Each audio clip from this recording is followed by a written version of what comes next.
Hello and welcome to When Will It End? It's the movie podcast. We watch the movies. We start with the first in a franchise or a series.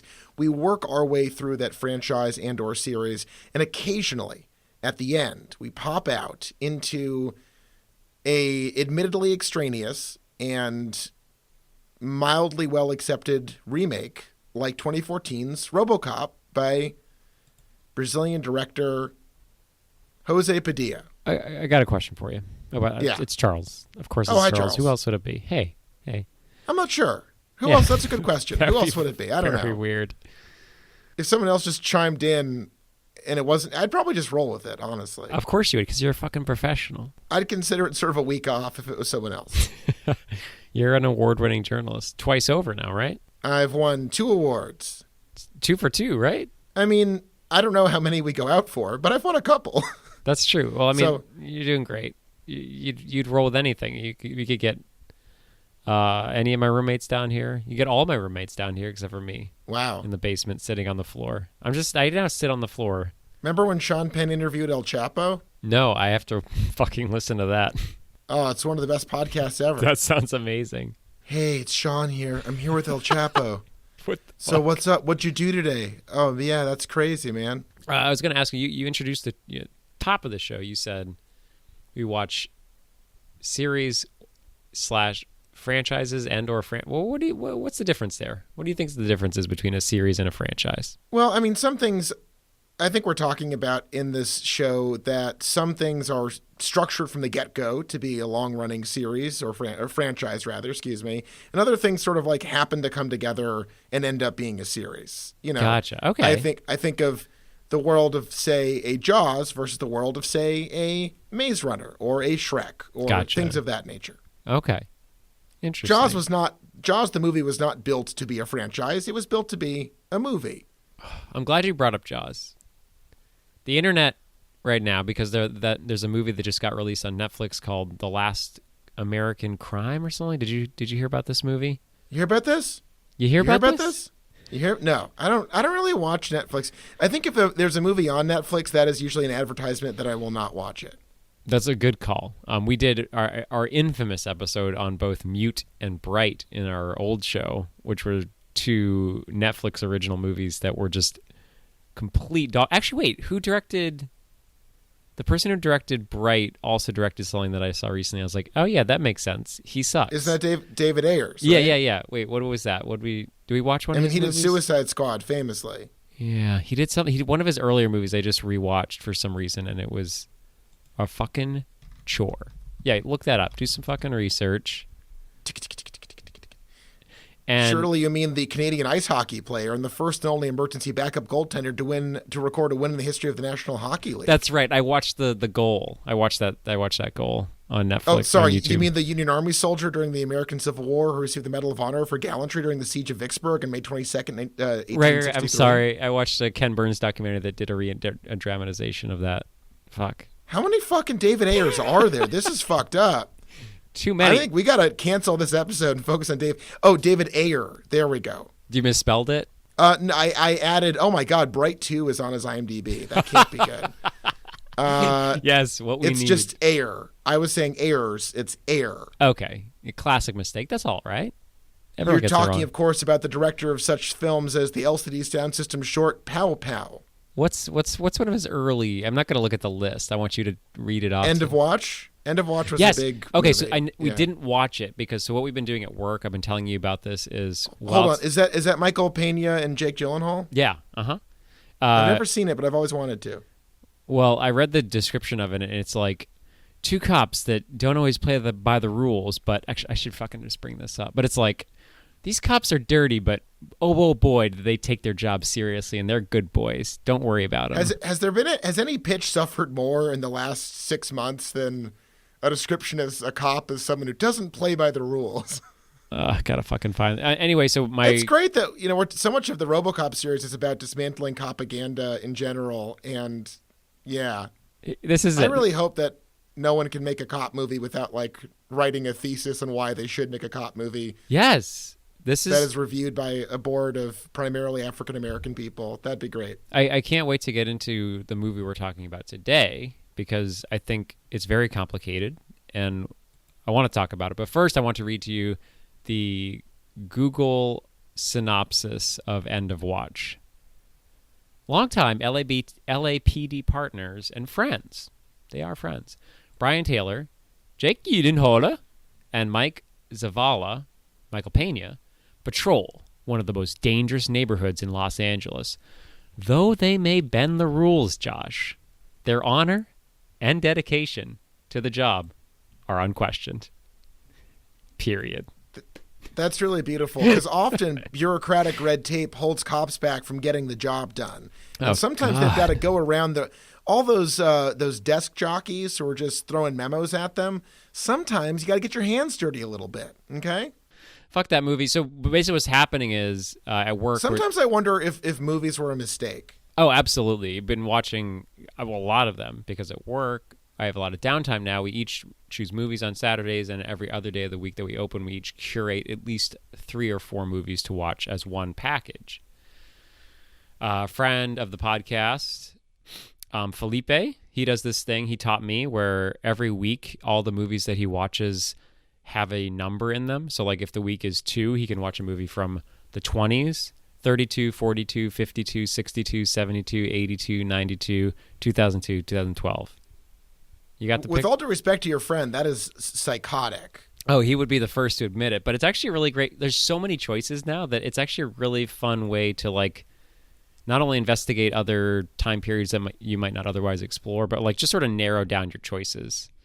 Because while Blockbuster might have all gone out of business, the endless parade of films to choose from is still a constant battle that we all face when trying to figure out what we're doing every night. That's true. And in 2020, I think maybe no issue is closer to the hearts of Americans than trying to figure out how to create a numerical system to watch films from across the 20th century and into the 21st that correctly exposes them to the broadest spectrum conceivable of the cinematic arts. And numbers. I think that it's all by number. Yeah, and numbers are crazy. You ever seen Pi? That movie's nuts. So many numbers. That guy freaking loves numbers or hates them. I can't even tell. Well, at the beginning, he loves them. And when I was in school, I was always told that Pi was just 3.14. But after watching the movie Pi by Darren Aronofsky, so many fucking numbers after that 4 I wasn't even aware of. It's bonkers. It's true. That movie really blew the lid off this whole numbers thing. But anyway, it was 2000. It was the 2s on Saturday, and one of my friends was like, because I've been just nonstop talking about all the bullshit that's been happening in the world, and they were like joking about how Paw Patrol got canceled, and I was like, fuck you, Paw Patrol should have been canceled years ago. And they just don't really talk about anything serious anymore at work. But anyway, my friend jokingly was like, oh, I'm going to choose End of Watch because it's a movie about cops, and you're just going to quit your job today if we have to watch this. So I never ended up watching End of Watch. Though I do love it. Classic Charles terrible ass story. Yeah. Thank you for the story about how you did not watch a movie. Man, you're welcome. Really, that sucked. That fucking Jesus Christ. Do you want to hear the story about the movie that I did watch?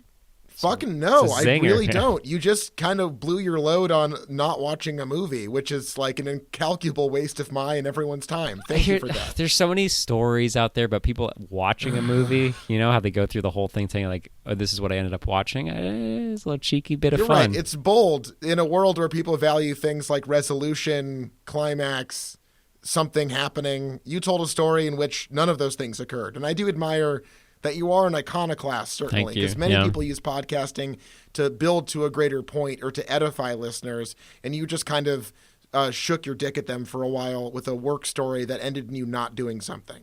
I mean, speaking of shaking your dick, I did just finish Midsummer. Hey, and there is a bit of a... He fucking grabs that thing. That is such a good movie. I would love to hear your reassessment, but Charles, we must hold on to our Midsummer hot takes while we spend a cursory 5 minutes discussing 2014's RoboCop remake. That's true. I want to go back to my earlier point for a minute. Is cinema a mistake? I was just out of interest. I was like, well, what's the most obvious example of like technology going awry? And it's, the application of hateful propaganda. And often people make the point that like, again, the French theorist Paul Virilio, who's going to come up a lot, I think, in this, maybe the rest of our lives, but how all technology is in the pursuit of war. He talks about, like the train The train very quickly gets, you think about the trains in the Holocaust or IBM in the Holocaust or like brand new technologies like mass transit and computers almost immediately being used for like the worst possible considerable function. And you think about how the first epic American film, the first multi-reel, multi-hour epic that broke, Birth of a Fucking Nation. We blew our wad on Birth of a Nation. They're like, we have the chance in 1915 to like tell the first huge American cinematic story. I know. Let's make it a maudlin nostalgia piece for the might of the Confederacy. And that was the first movie an American president ever watched. Yeah, so, I mean, he loved movies it. are just shit. It's just trash. It's always been bad. It's never good. Movies were wrong. We've got to stop with the movies. Ooh, you want to do some books instead? You want to do a book cast? Welcome to When Will It Dog Ear, where we flip through the pages of books and oh my God, there's so many pages. That's the thing with books. A lot of them, you're going to get a pretty high page count. Some of them not, but some of them really long. Yeah. Good reads. This is good. We should say that for a whole episode of the book show about how some books are just like, holy shit, you seen how long this book is? I mean, that's mostly why I started reading books. And then I realized that there was actually maybe some content in there. But yeah, my first probably 8 years of reading books was just to like carry around, what was it, Harriet the Spy? Yeah. The 400-page young adult novel. I was like, look at this thing. I could bruise you with this thing. I remember in middle school, I got made fun of for referring to books as novels, which, to be fair, I deserved to be made fun of at the time. Yeah. That's, I mean, not all books are novels, first of all. I was being a little grandiose, wasn't I? Quite a little snot. But also, we were a nation at war, okay? So maybe I should have focused more on supporting President Bush I guess in the good old days of 2001 to 3. Those were so good. The Halcyon days, they call them. Weren't they the Halliburton days? Oh, this is some good, NPR style. We could be on wait at this rate. Yeah. Why are they waiting? Okay. Get us on there. So I've napped for 3 consecutive days. I just want to get that out there. Honestly, I napped man. on Friday. I napped Saturday. I napped today. Well, that's the best option you got. Well, I had the classic thing last night where I was just gripped with fear, just generalized fear. Why? I was concerned about money. I'm making a big move at the end of the month. I was concerned about the Black Lives Matter movement continuing to keep momentum up and how ways we can support that to actually carry out systemic change. I was worried about fascists. I was worried about racists, guys with bats in Philly protecting statues of Christopher Columbus. Can I just say that I don't mean to speak ill of our Italian-American brothers and sisters and non-binary folks. Far be it from me to broadly dismiss an entire group of people and display the kind of ignorant bigotry that would befit a racist. But Columbus sucked. The dude sucked. Everyone always has known he sucked. People knew he sucked then. People know he sucks now. There's so many other Italians that we could make statues of. Yeah. I can't think of any. Me neither. But I'm not a big Sopranos guy, and I kind of hate that this new wave of everyone watching The Sopranos and being like, "Oh my God, look at the Pantera shirt this kid wore in The Sopranos." You know what I mean? No, because I tried watching 2 episodes of The Sopranos and didn't give a fuck, so I stopped. I got through like the first season, and I don't know. I'm such a bad prestige TV guy because like I never finished The Wire. I have no interest in that. I've never finished Sopranos. I have no interest in that. Yeah. Everyone's like, they're moody, conflicted protagonists. And I'm like, bro, look at me. I wake up. Look at this guy. I go to the mirror. I look into these eyes and I say, forget about it. That's what he says. I've been there. I sometimes have slept the night, and you can hear Josh in the corner of the house. I'm upstairs, but you can still hear him go, forget about it. Forget about it. Forget about it. Forget about it. So, okay, let's start with the obvious. Why would anyone remake RoboCop? That's the one, like, unavoidable question, right? I mean, it's such an obvious question that I think I didn't even think to ask it because it's like, it's such a dumb idea. We got it. I'm like, all right, I guess it's here. I don't know why, but it's a great question. I'm glad you asked it because you got to wonder, what the fuck? Did these people even watch the original RoboCop? I mean, obviously they did. Also, it's the kind of thing where, like, a studio, you know, you have this, like, hot young director and you indulge him, and he's like, I'm gonna do my ultimate wet dream, remake RoboCop. That is to this guy's credit, an absolutely absurd thing to bring to anyone, and I do admire the sheer bravado to actually bring that to a meeting, because again, at face value, it's like the dumbest idea in the universe. Yeah, and so I did get a little sidetracked, and with your help, I'm not going to take all the credit, but I brought up you brought up Jaws, and it reminded me that while reading some dumb IndieWire article or Collider article about how this new Netflix movie has a 0% on Rotten Tomatoes, so does Jaws 4, and there's like a list of movies with 0%. And it's like, I feel like the Jaws 4 sort of made people afraid to, like, wasn't this just another movie in the franchise? Why didn't this director be like, I guess the question is, what does a remake bring to the table versus a sequel? Well, obviously, we did do the Teenage Mutant Ninja Turtles movies, and those remakes finally fixed all the problems, like making everything a fucking nightmare. They're like, hey, the first ones were fun. What if this shit fucking haunted you for your entire life? Yeah. What if all those bad dreams you've been having for decades, what if those were directed by Michael Bay? Which, I don't know. I guess I would take a couple Bay-directed nightmares. Sure. Well, we've done that, so congratulations. But I do think there is a place for the remake. I sort of love a remake because it means that you have knowledge of the first one. So either you don't or you do. If you don't, it doesn't fucking matter what happens because it's your first time. But if you've seen the original, whether you loved it or hate it, the director, the screenwriter, everyone involved in it gets to then play off the original. So they don't have to do quite as much work, and they have the potential to spend time, rather than explaining the world, like using a created world to do something different. And I think that is the best version of a remake you could ever ask for. Yeah, and to speak out in favor of remakes, I think it's a way to sort of say, like, this movie has, or whatever source text you're adapting, it's transcended just being a movie or a book or whatever. It is now a cultural touchstone that offers a lens to look at the world. And I believe you can take that lens and update it to look at new dynamics in the world through this undeniable point of reflection or point of articulation. So I don't mind the gesture of saying RoboCop is one such touchstone in our culture, and now we should treat it as such, as a source text, and interpret it again decades later. So I like that idea. I do too, but sort of maybe playing devil's advocate or just thinking differently. I wonder if this might have been a better movie had it been a sequel like RoboCop 4 instead of RoboCop. Well, I mean, again, there's this talk of the long gestating 25 plus years in the future version of RoboCop from the original screenwriters. Yeah. And I think that is still, maybe the most poetically sound way to do that, to be like, Robo's back, baby. But, he is a guy from the past, and now he's in the future. I think that's a simple bit of storytelling that would allow you to explore the same dynamics in a much more graceful way than this ultimately, unfortunately, proves to deliver. Yeah. And also, with that idea, it sounds a lot like maybe RoboCop in space. RoboCop in space. As ever, we haven't seen it yet, but we're dying to go to space. So that's the whole reason for this podcast, we've realized, please.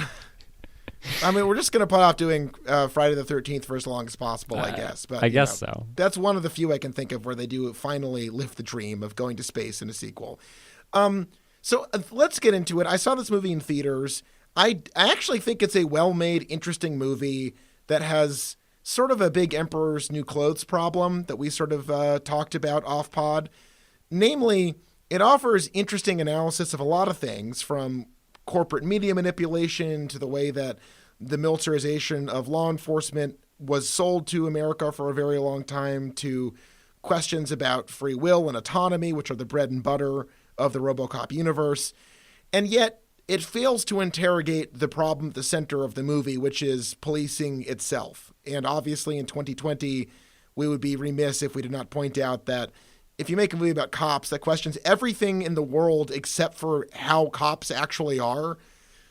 So again, the whole question of, is this fascist propaganda, or is this, as the popular phrase I used earlier, propaganda, This, unfortunately, absolutely, at the end of the day, is propaganda because they can't resist having the good old-fashioned, hard-as-nails Alex Murphy be the ultimate, the buck stops with him. And there's very little introspection into who he is and how he behaves as a police officer, which I think ultimately is the first movie trods a very narrow path. And this movie, I think, doesn't really explore an entire side of that path, which is a huge problem. Yeah, so I would say this movie is, I think, the most complicated of the four, including the first one, because the first one, as genius as it's not simple per se, but it is very focused.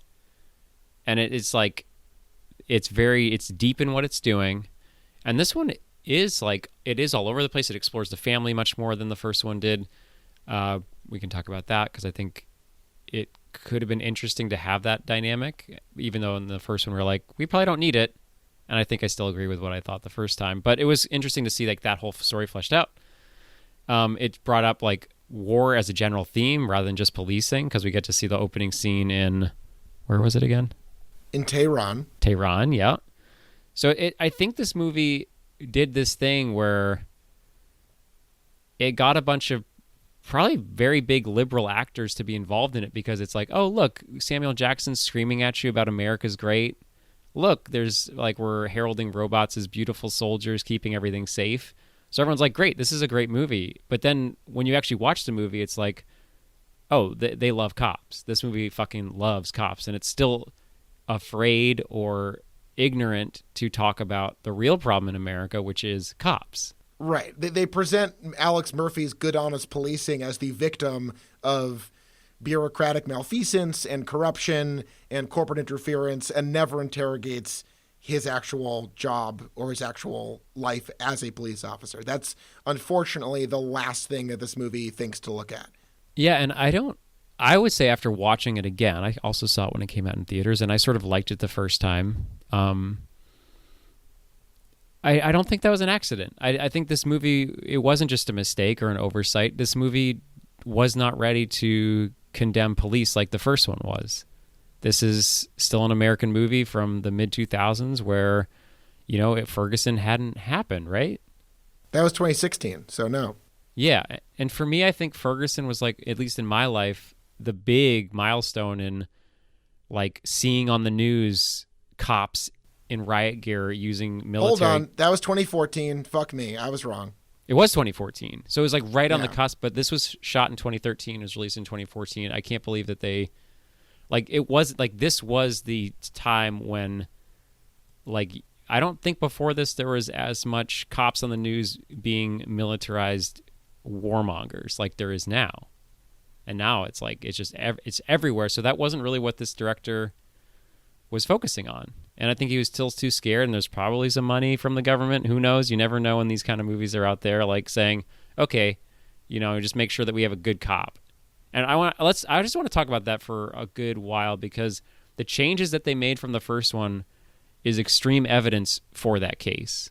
Yeah, I mean, the way Murphy, the brutality of RoboCop in the first movie is sort of like, that's the core of what makes him this horrifying Frankenstein, is that they've built this man machine to like bluntly, and fucking just mindlessly carry out unbelievable acts of violence.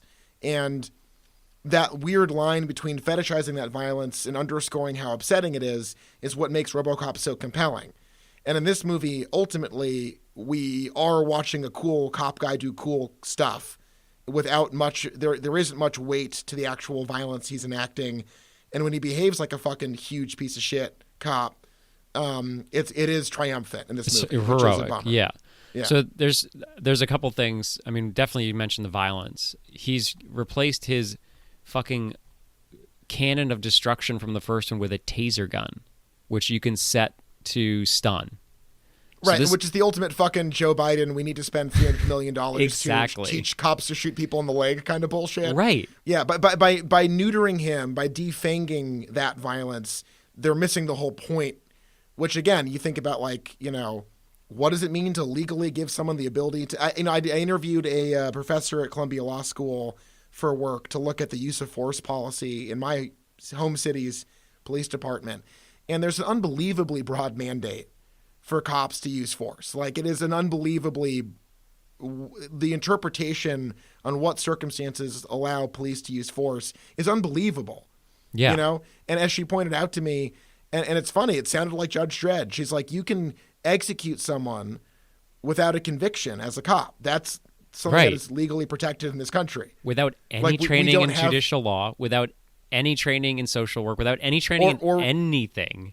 Without racial bias training, without specific language about like, the way that the police treat specifically people of color. I mean, so yeah, we live already in this dystopian nightmare where these undertrained, overburdened, over-militarized people who have neither the time nor the inclination to carry out a lot of things that would de-escalate situations actually do fucking mow people down.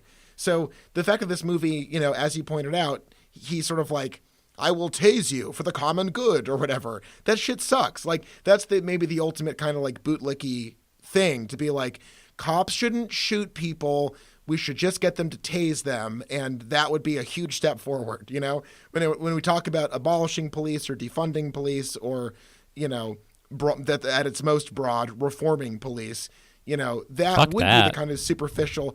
Well, that's what I'm saying. I'm saying there are people who want to keep it as superficial as possible. So the fact that this movie, again, doesn't ultimately engage with that ultimate question, what does it mean to be a cop? You know, that's the problem. Yeah, and I mean, we're recording this 2 days after the Atlanta shooting of Rayshard Brooks, who was literally asleep in his car, drunk, yes. And I actually watched as much of the body cam footage that I could and then read an article about it. But, like, the first cop who shows up is actually, like, surprisingly good at de-escalating the situation. He's like, here, why don't you just pull over, take a nap? And he talks to him he's like, you coming in from out of town, blah, blah, blah. Great. Oh, and then another cop shows up and just, like, fucking ruins the situation. It's like, that's a situation where someone who is trained in helping someone get that person to wherever they need to go that night safe, rather than arresting them and putting them in danger. This is what this movie fails to even acknowledge. And through violence, the gun, like, it isn't even that he only has the taser gun. The movie chooses for him to tase cops and kill criminals. So it isn't even that he's, like, only, like, doing the Terminator thing where he's just, like, an impotent robot. The movie is, like, so afraid of showing RoboCop killing cops that's when he uses non-lethal force. And he only gets to use lethal force on the bad guys. Well, see, there's bad apples. There's a bad apple. One bad hamburger, Charles, doesn't make McDonald's bad. No. Okay? No, you're dead right. And I would say it's such a bummer because this movie does some things really well. I think the way it interrogates free will and the total dehumanization of Alex Murphy is way more interesting than in the original. Like, seeing them, like, whittle down this guy from, like, okay, well, he's like a guy who happens to be a robot, into what if he was like 99% a robot? And, like, that process and that conversation, I thought that was fascinating. And, like, the fact that, like, you know, in a corporate militarized world, you know, if these things were left unchecked, what would happen to, like, a hybridic, you know, battalion of human robot cops? Like, I thought that was, like, really well done. And those conversations between Keaton and Gary Oldman. Keaton's fucking great in this.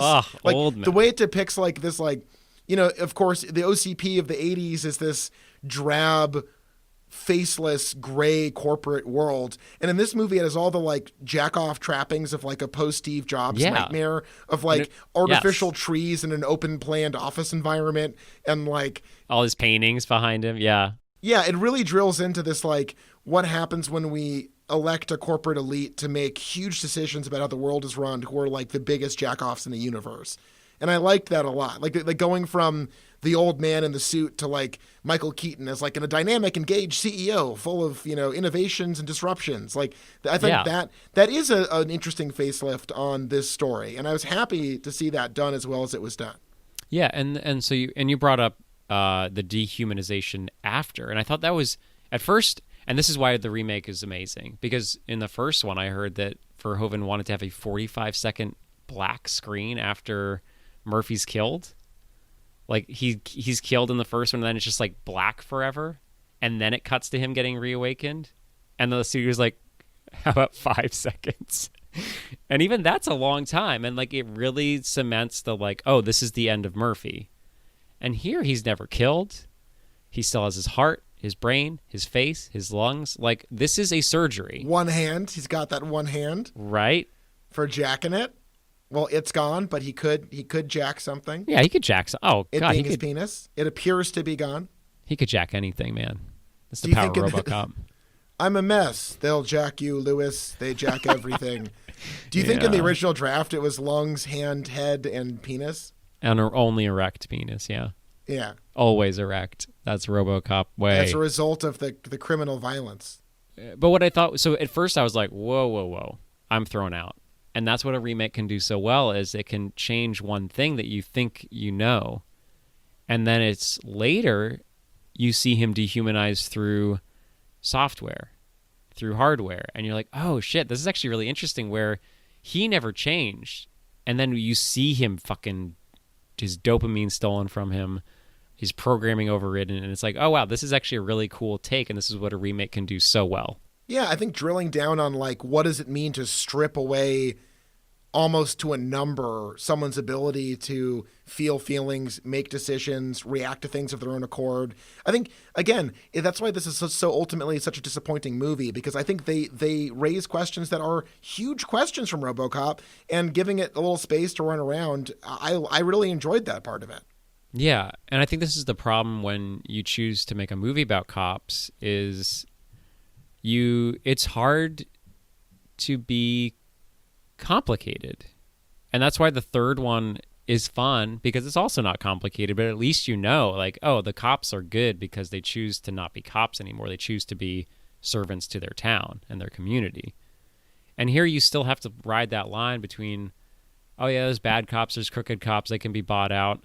Oh, the fucking government's trying to figure out whether we want machines on the street, or like, they never have a moment to be like, wait, what do we, they just have to be like, yes, we need cops. That's never a part of the story. That's always implicit to the storytelling in this. And it's, again, they spend so much time interrogating everything else. I know. That blind spot is so overwhelming, especially from this moment in history where we're like, you know, I pray everyone in this shitty country has an opportunity to like really think about the messages that were being told by Hollywood about these things. Because, again, everyone's like, oh, the Hollywood liberals driving their big Cadillac cars around Silver Lake, smoking weed, and being Susan Sarandon or something. Yeah, and by both the way, of those things. Susan, you can come on the podcast anytime. Well, except for this time. She missed this time. It's a little late for you to talk about the 2014 RoboCop remake. So, Susan, I'm sorry. We will give you a slate of options. I don't know. God. What's coming up? What's something Susan can jump on? Do you want me to say what's coming up next? Oh, yeah, we're doing 80s, 90s Batman next. Yeah, we decided, Michael Keaton. Chins.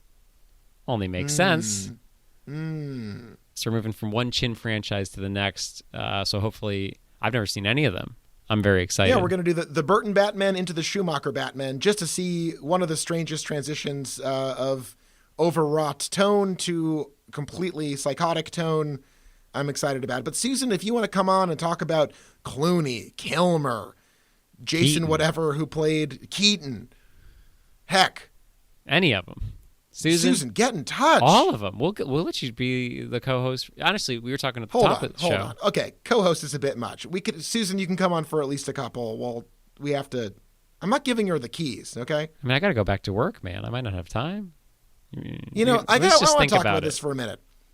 I went into a store today. I was the only customer in the store. It was very surreal and yet comforting. But like, and a friend of mine works at the store, and they were like, "Oh, I just got back to work. It's weird." And I was like, "You just got back to work?" You know, it's just like people are so. It's like I've been working harder than I've ever worked in my entire life for the duration of the pandemic.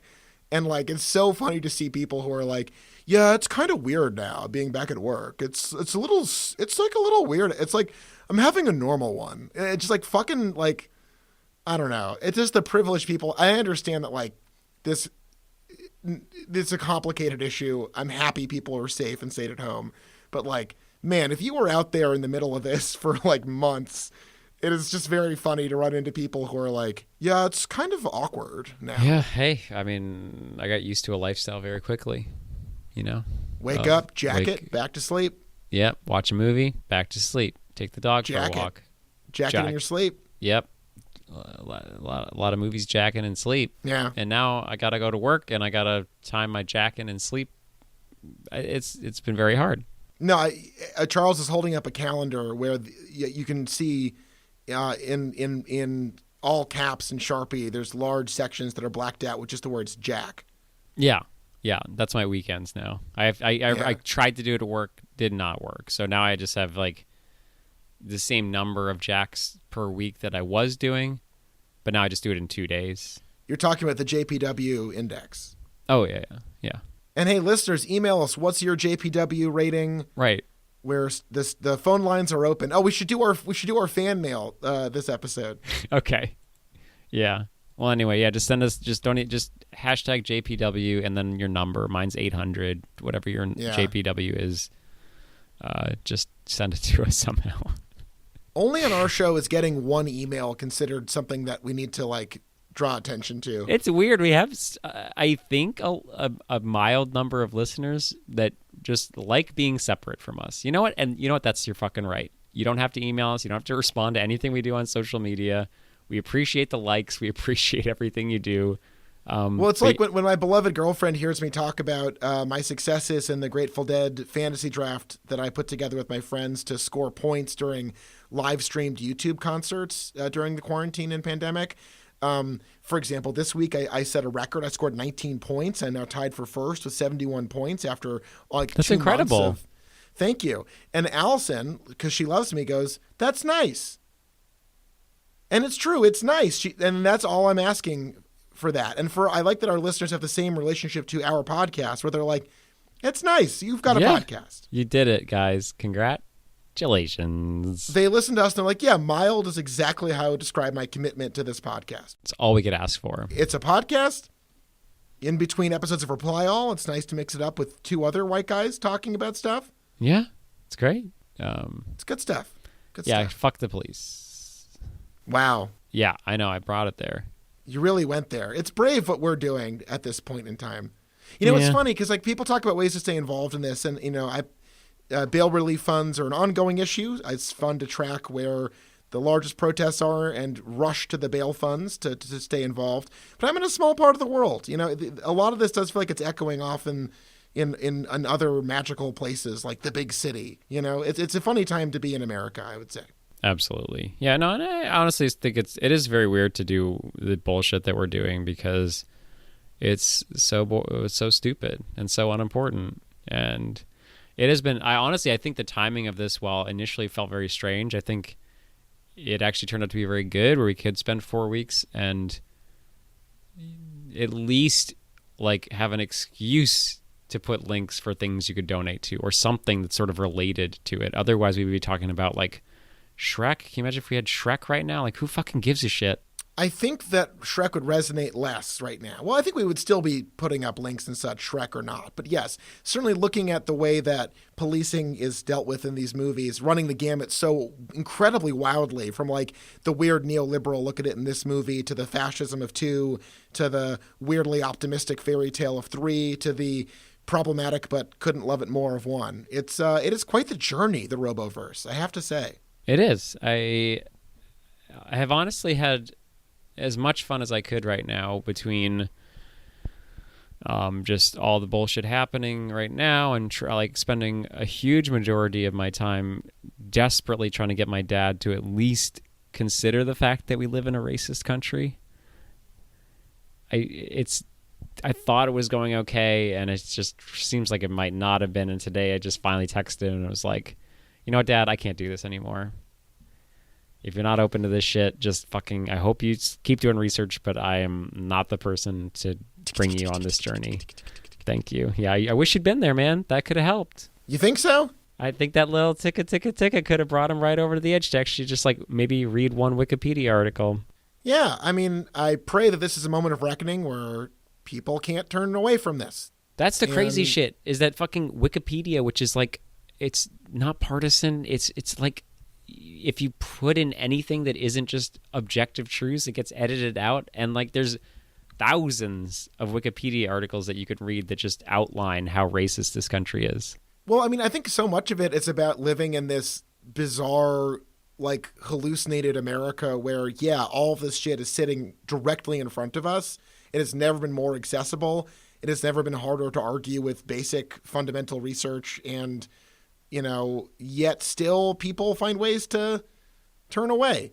I mean, certainly this conversation around statues, like, if you start listing the shit, King Leopold, the Belgian Congo, Winston Churchill, any Confederate, like, these dudes were fucking the worst humans who ever lived, like genuinely dog shit people who we should be deeply embarrassed ever existed as humans.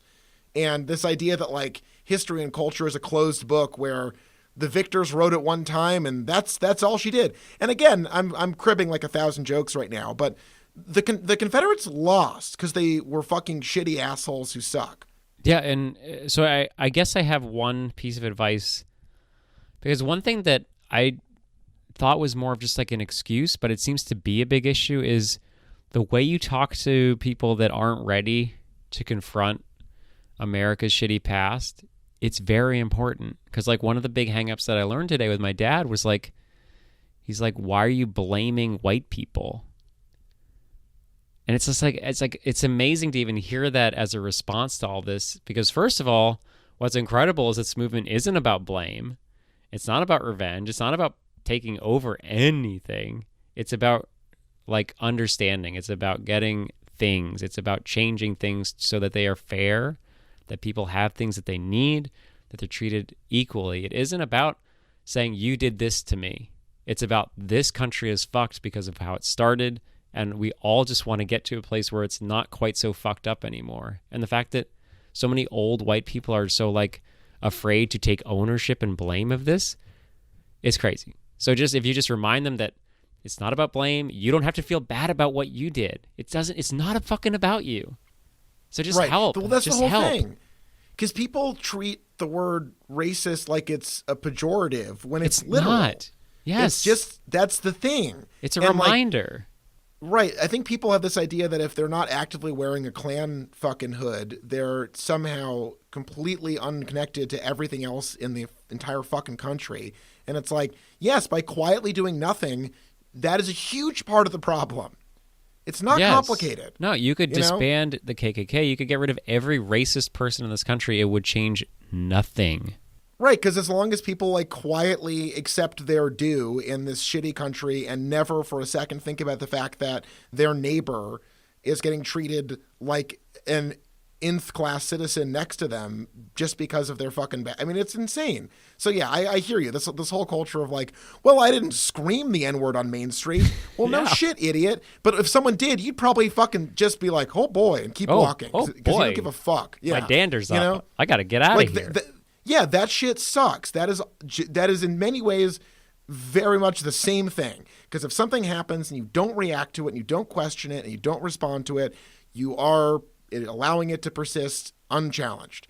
And again, I don't understand, like, I'm Jewish. It's a culture of annoying underdogs and gadflies bemoaning the problems of the status quo in the margins.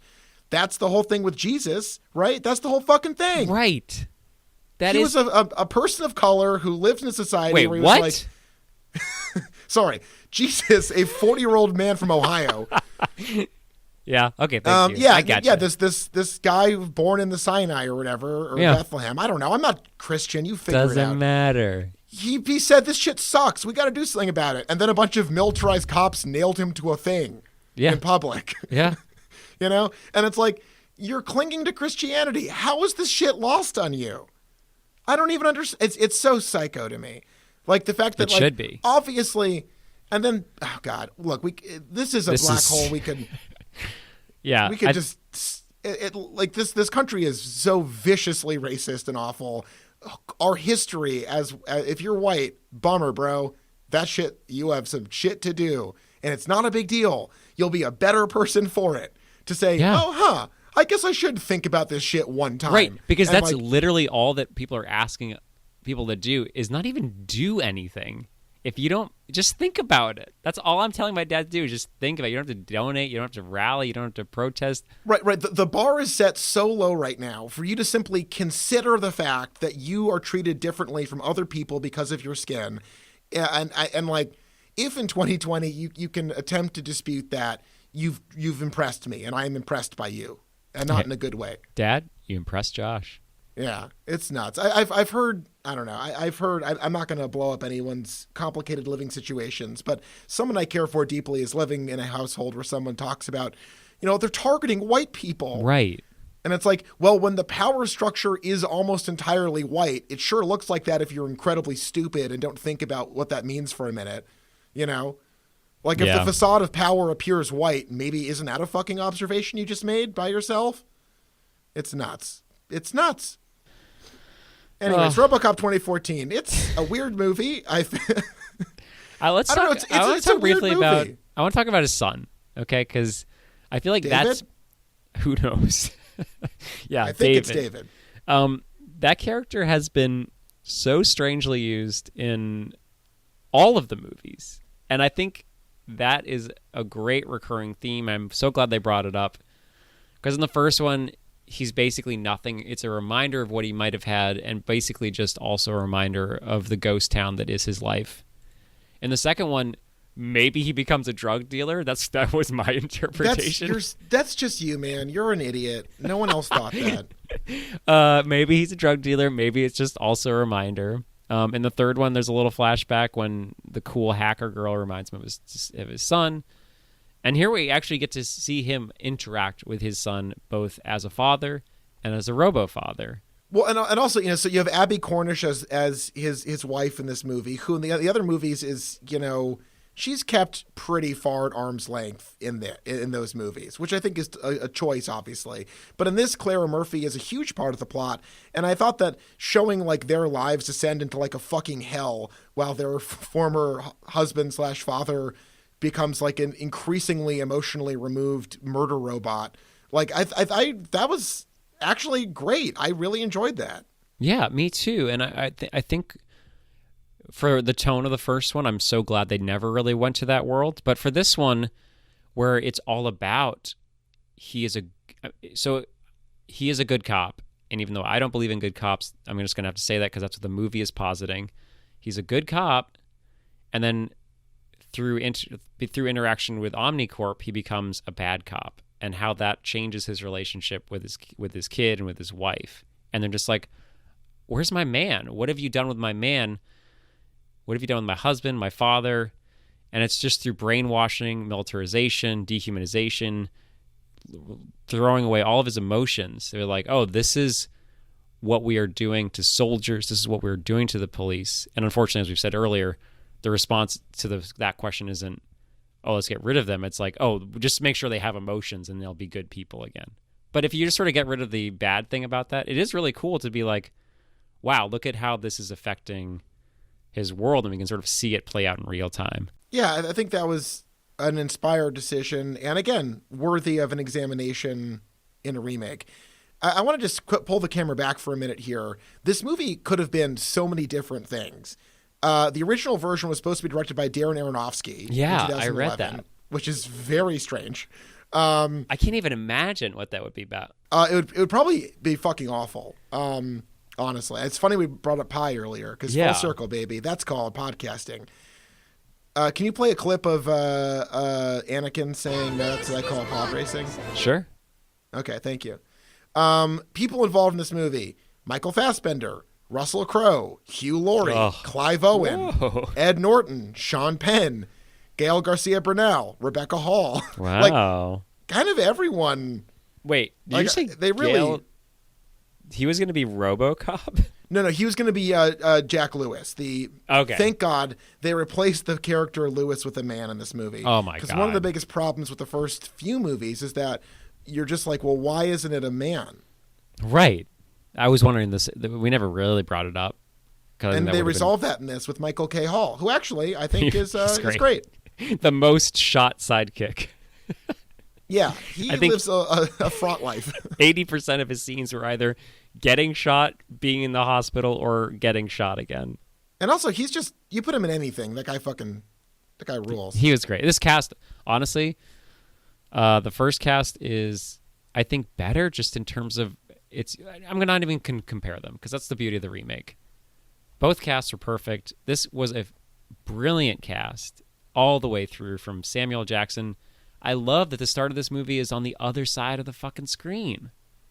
And I think that slight change is also a cool thing about this movie as a remake.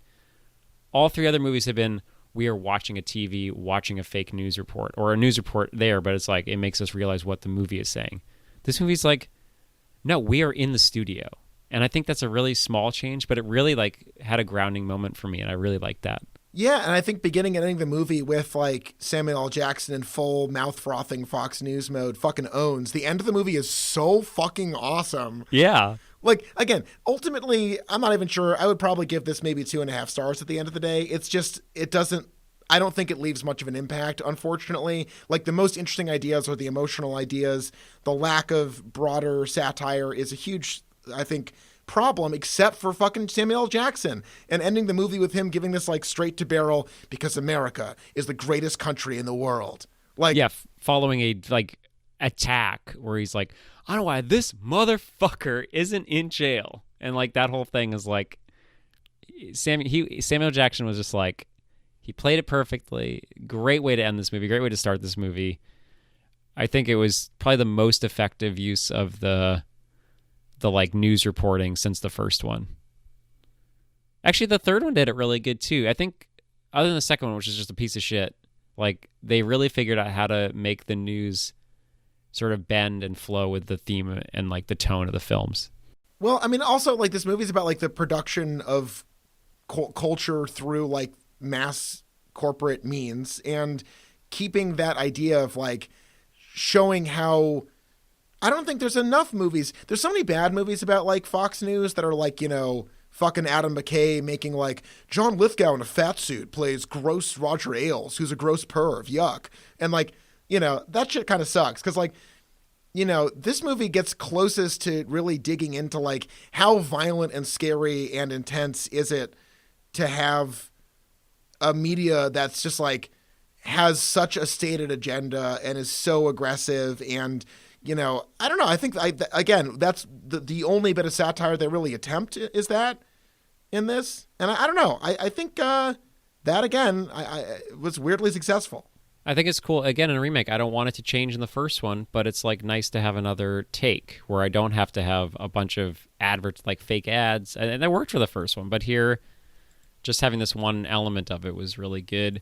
And I think it also calls to right now where, yes, this was probably like a take on Fox News, but like the media sucks. The media tells us, like, this is why I got into another argument with another friend of mine about like, stop posting shit on Facebook about protester violence, because the more that, like, have you noticed that since the protests have all gotten now 100% peaceful, news isn't doing shit.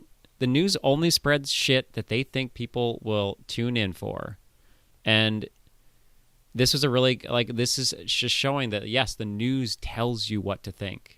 Well, okay, I want to just speak up for a minute here. When we say the news, we largely mean large corporate cable television news. Yes, I'm sorry. I think often this media narrative completely obfuscates really amazing reporting that's being done on a regular basis, on frequently on a local level. But yes, large corporate entities who like to shape simple narratives that underscore simple ideas to the largest body. Yes, that shit sucks. The people that millions of people watch, and the big channels, yes, mostly television. I fucking demeaned your national service to this country. I'm sorry. Wow, okay, that's a bit much. I'm sorry. I'm sorry, you're award-winning. I'm doing my best to serve my community through the lens of the media, and I'm not saying I am the end-all and be-all of that endeavor, but I think I see a lot of great work being done on that level, and befitting this country we live in, non-corporate news just gets completely ignored, or it doesn't have a platform. So I hear you. But yes, I mean, I think interrogating how like large corporate entities with stated political agendas shape our reality is always worthy of a movie or two. Yeah. And so this is it. This is the end of RoboCop. We did it. So we're not doing the animated movies, the series. Sorry, guys, we're not doing it. No. We might read that email, but first, we got some questions to ask. Yeah. First off, MVP. So we're gonna do this movie's MVP, followed by the whole series MVP. Okay. Which is tricky. It is tough. I got my pick for this movie's MVP. And I've got mine. Great. Go ahead. Hit me with it. I'm gonna give this one to. This is a great cast. From everyone in it to whoever that goofy dude in marketing. I forget what he's in. The great Jay Baruchel. I love that guy. Fantastic in this movie. Everyone is great. RoboCop again becomes like the least. I just put the mask on, man. I don't think I ever want to see RoboCop. That was one of the things. He just was too much. I don't know. Anyway, we didn't mention Joel Kinnaman at all, which is hysterical. Who is the movie that? Where he plays. That's the actor who plays RoboCop. Yeah, exactly. Simpleton. Yeah. He was honestly. It's thankless, and I guess he's fine. I like how when he first talks to his family, and we just see his like clammy like gray skin in the robo suit, and he just like his shit looks so fucked up, and I kind of love that. Like they really play into the body horror, which I liked a lot. Yeah, but I'm gonna go with the fucking Michael Keaton. I thought he really excelled in this role. He was like lovable when he needed to. He was sinister when he needed to, but ultimately he was like the old man from the first one, except if he actually was a character instead of just being billed as the old man to sit in boardrooms. Like he nailed it, and especially for a movie that sort of like moved away from anti-cop and not even really talking about cops to like really being an indictment on corporations. He was a perfect person for this movie. MVP to whatever his character name was. I'm going to go ahead and give it to the absolutely delightful Jackie Earle Haley as Rick Maddox, who plays a tech expert who's like, listen, dick fuck, this fucking sucks. I hate this fucking RoboCop guy. Fuck this dude. He's a piece of shit. He ruled. We didn't talk being about like, RoboCop fucking sucks. I fucking hate this guy, RoboCop. He is the man who sucks. He gets tased really good in one scene. That was good. That's a great line from Gary Oldman. I think we're all interested in seeing that when he tases him. Yeah. Oh, I was talking about this in the first one. He's like shoots all the robots, and they're like, "How's he doing that?" Oh, I see. And then yes. they're like, should I tase this guy? And they're like, and then Oldman goes, I think we're all interested in seeing that. And that was brilliant. Oldman ruled too. He's my maybe runner-up. I don't know. I'm not a huge Oldman fan, but I think like post Tinker, I've sort of gotten more on board with the old man. Yeah. All right. Okay. So series MVP is that series MVP for the whole series? Yeah. Honestly, I did no thought about this, and this is just like going to swell up in me like a wave. Okay, I've got mine. Similarly, just came to me right now, and I'm giving it to Kane. Wow. I know it's a bad pick because from the worst movie that's like really should never been made, but maybe that's why I chose him. He just was like a life force that carried me through that whole movie, and I think ultimately 1, 2, 3 very as plots boring, and I've been asking since 1. Give me Tales from the Roboverse. And I think Kane is like the closest I ever got from a Tales from the Roboverse. So, Kane, I'll do Nuke with you any fucking time. We can hang. I'll become a fucking robot monster with you, and we'll just roam around the streets of old Detroit. I love you. R.I.P. That's really beautiful. Mine's got to go to Lewis at the end of the day. She is the steadfast best friend. She rules. She blows bubbles. She says awesome shit.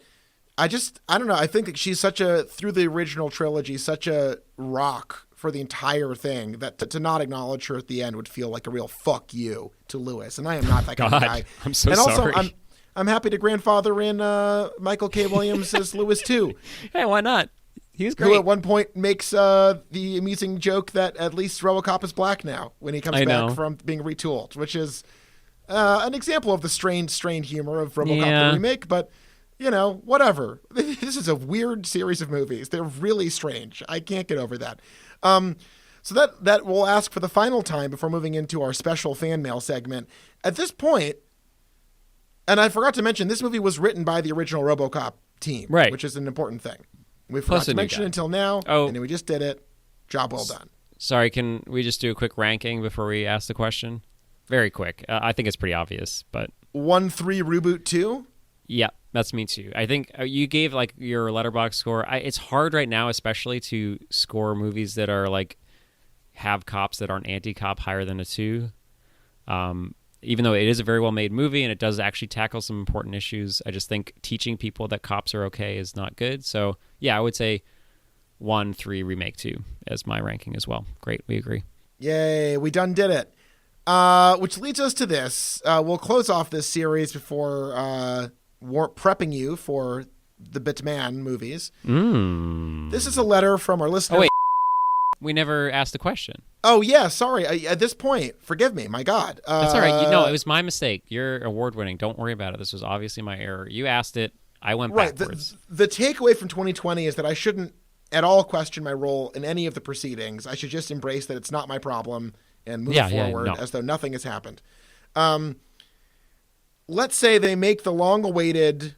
Well, no, that's too leading. I guess in a perfect world, the next thing would be they make the, Robo in the Future, Robo in Space movie that they alluded to all those years ago in the 80s. But this movie did well. It made $240 million above a 110 budget or something. Yeah. This was a successful film. There's nothing about it that would indicate that they wouldn't make another one. Are you asking when will it end, Charles? This might be a shock because I'm always the one asking. But no, I'm not.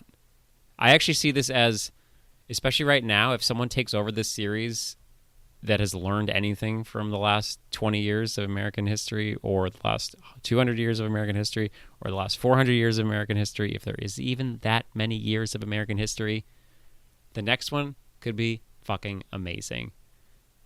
I'm not asking. I would be very excited and would go out in a heartbeat to see the next RoboCop movie. Well, fortunately, they're going to make it. RoboCop Returns, directed by Abe Forsyth, is going to direct. Neil Blomkamp, thank God, dropped out. Right. Thank you. Yeah, he had one great... maybe I just got to rewatch it, but I haven't seen District 9 in so long. Yeah, but Elysium sucked. Chappie was so fucking weird and bad. Not weird in a good way. I am so glad that he's not... He was supposed to be in like an alien movie. He's supposed to do this. Like, just leave him to his original content bullshit so that no one has to go and see it. So I'm going to join you. I'm actually on the same page here. This is a topic that deserves filmmaking. Like, let's explore cops. Let's explore policing. What happens to a person to make them a cop? We all want to know the answer. Like, if this is done well, and there's no reason to believe, based on the series, that would be done well, it would be interesting. And if not, we'll get more flaccid propaganda. That'll be very frustrating.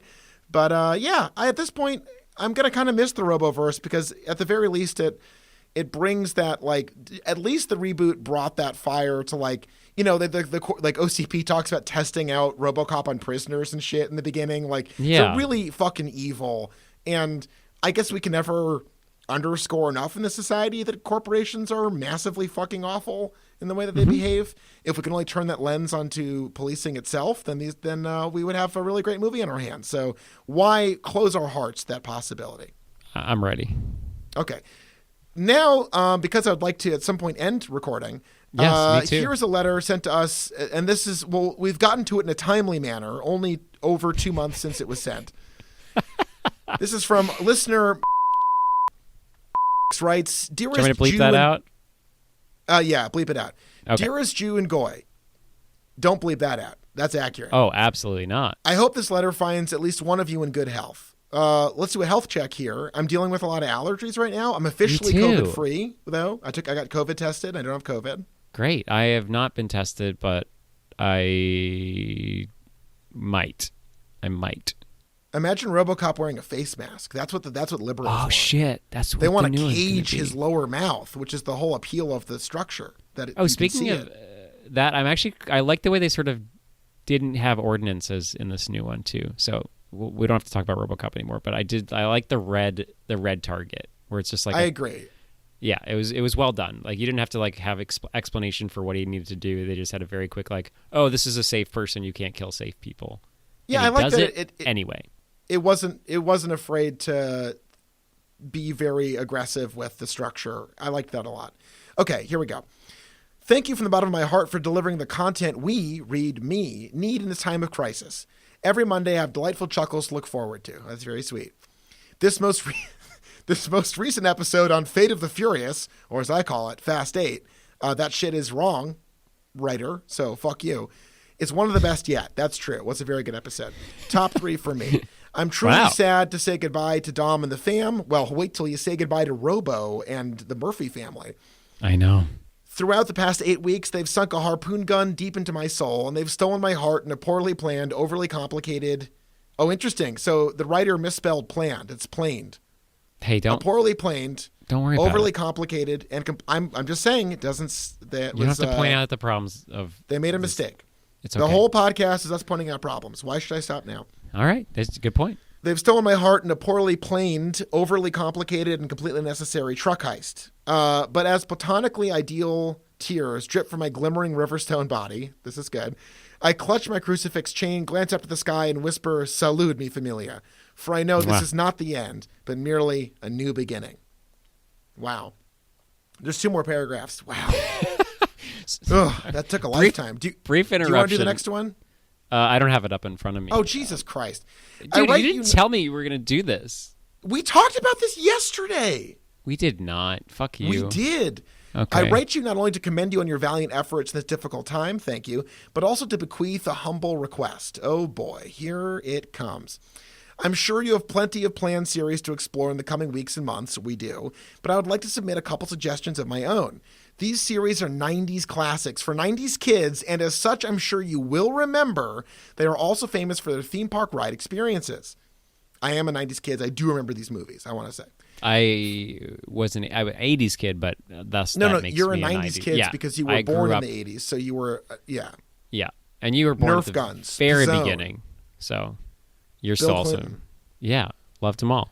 First, Honey, I Shrunk the Kids franchise. This franchise contains 3 feature films, a TV show, and a series of Disney theme park attractions, including a 4D movie ride subtly titled Honey, I Shrunk the Audience.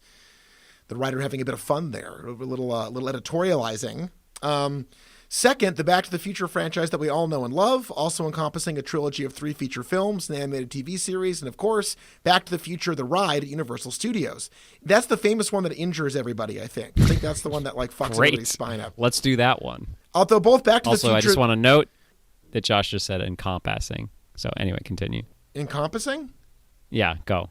Brilliant. Encompassing. Although both Back to the Future, the ride, and Honey, I Shrunk the Audience 4D movie ride have been closed for over a decade now, I'm sure these tantalizing theme park experiences, which extend the franchise for eager fanboys, fangirls, and fan people, I don't care what bathroom you use, just wash your damn hands, will provide hours of in-depth discussion, and and maybe even a little something behind the paywall. Also, what about RoboCop? Well, guess what? We kind of got to the bottom of RoboCop. His name is Alex Murphy. He was a police officer. Okay. Josh, Thanks you again, listen to the guys. episodes. It's fine. Thanks again, guys. I look forward to many more years of asking, when will it end? Your loyal fuck dog. And bleep that out, too. You got it. Well, we did it. We're 2 very good podcast hosts, and it's a very good podcast that we do. We watch the movies. We watched the movies. Are you excited about watching a very tight sliver of the truly overwhelming Batman movieverse? Well, I'm excited because this is going to kick off the Batverse. As you really pointed out to me today, you didn't want to scare people into thinking that we were ignoring the rest of the Batverse. This is the Batverse Part 1. We will be getting to all of the Batverse. So don't worry. We're starting with Tim Burton into, Schumacher?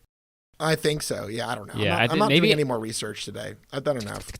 Yeah, I think the third one was Schumacher, and then someone else took over the fourth one. You know what? We're going to fucking find out. So we're going to get to the bottom of it. if you liked chins only, well, then fucking wait another week, and that's all we're going to do. We're just going to do the chin movies. Yeah, get excited. More chins.